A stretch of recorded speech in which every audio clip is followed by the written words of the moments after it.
হৰ হৰ মহাদেৱ নমস্কাৰ। আজিৰ ভিডিঅ'লৈ আপোনালোক সকলোকে স্বাগতম জনাইছোঁ। আমি সকলোৱে মহাদেৱৰ উপাসনা কৰোঁ আৰু এই উপাসনা কৰাৰ বাবে আমি লিংগত বেলপাত দিওঁ। এই বেলপাত আমি কিয় দিওঁ সেই বিষয়ে আজিৰ ভিডিঅ'টোত আমি জানিম। প্ৰাচীন কালত বাৰাণসীত এজন ব্যাধে বনে বনে নিজৰ খাদ্যৰ সন্ধানত ঘূৰি ফুৰিছিল।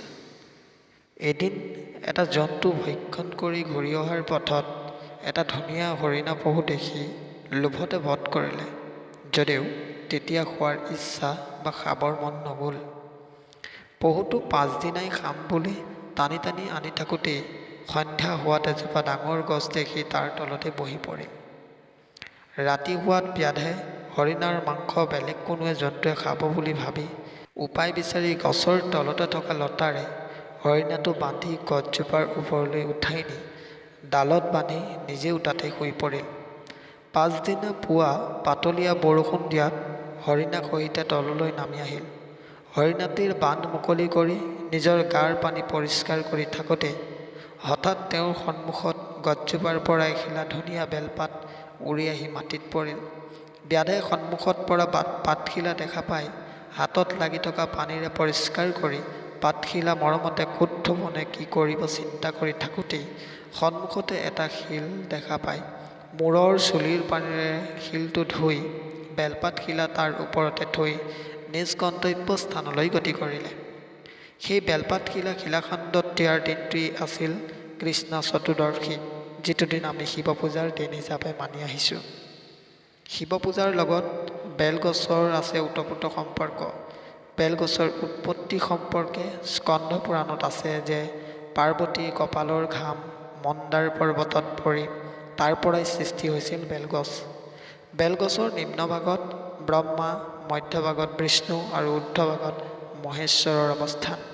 বেলগছৰ গুৰিত দেৱী গিৰিজা, গছত মহেশ্বৰী, ডালত দাক্ষায়ণী, পাতত পাৰ্বতী আৰু ফলত গৌৰী আৰু ফুলত কাত্যায়নী।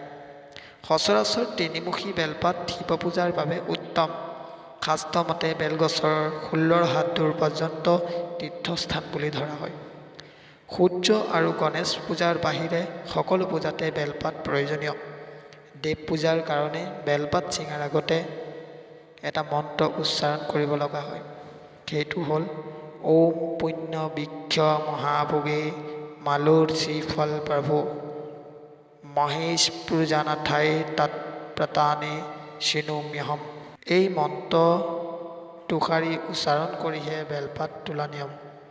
ব্যাধে কৰা সেই ঘটনাৰ কিছুদিনৰ পাছত ব্যাধৰ মৃত্যু ঘটিল আৰু যমদূত আহি ব্যাধৰ আত্মাৰ ওচৰত উপস্থিত হোৱাত স্বৰ্গৰ পৰা শিৱৰ দূত আহি তেওঁলোকক বাধা প্ৰদান কৰে।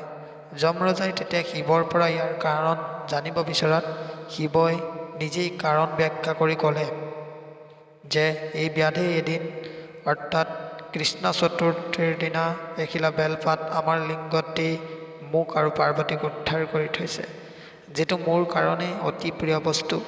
গতিকে যমৰাজ, আপুনি অনুগ্ৰহ কৰি এওঁক মোৰ স্বৰ্গত বাস কৰিবলৈ অনুমতি দিয়ক। উক্ত দিনৰ পৰাই ভক্তগণে লিংগত আৰু শিৱ পূজাত বেলপাত দিয়াৰ প্ৰথা প্ৰচলিত হৈ আহিছে আৰু শিৱতকৈ লিংগ পূজাতে প্ৰাধান্য দি আহিছে।